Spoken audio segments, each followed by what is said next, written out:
As soon as all the kings of the Amorites who were beyond the Jordan to the west, and all the kings of the Canaanites who were by the sea, heard that the Lord had dried up the waters of the Jordan for the people of Israel until they had crossed over, their hearts melted, and there was no longer any spirit in them because of the people of Israel. At that time the Lord said to Joshua, "Make flint knives and circumcise the sons of Israel a second time." So Joshua made flint knives and circumcised the sons of Israel at Gibeath-haaraloth. And this is the reason why Joshua circumcised them. All the males of the people who came out of Egypt, all the men of war, had died in the wilderness on the way after they had come out of Egypt.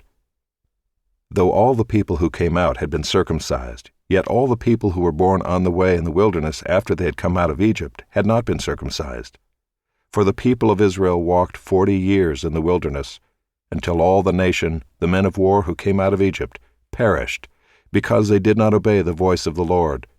The Lord swore to them that he would not let them see the land that the Lord had sworn to their fathers to give to us, a land flowing with milk and honey. So it was their children whom he raised up in their place that Joshua circumcised. For they were uncircumcised because they had not been circumcised on the way. When the circumcising of the whole nation was finished, they remained in their places in the camp until they were healed. And the Lord said to Joshua, "Today I have rolled away the reproach of Egypt from you." And so the name of that place is called Gilgal to this day. While the people of Israel were encamped at Gilgal, they kept the Passover on the 14th day of the month in the evening on the plains of Jericho. And the day after the Passover, on that very day, they ate of the produce of the land, unleavened cakes and parched grain.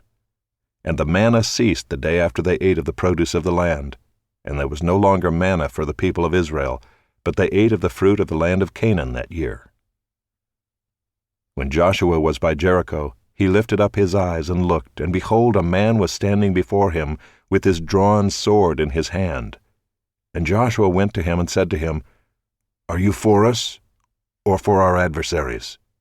And he said, "No, but I am the commander of the army of the Lord. Now I have come." And Joshua fell on his face to the earth, and worshipped, and said to him, "What does my Lord say to his servant?" And the commander of the Lord's army said to Joshua, "Take off your sandals from your feet, for the place where you are standing is holy." And Joshua did so.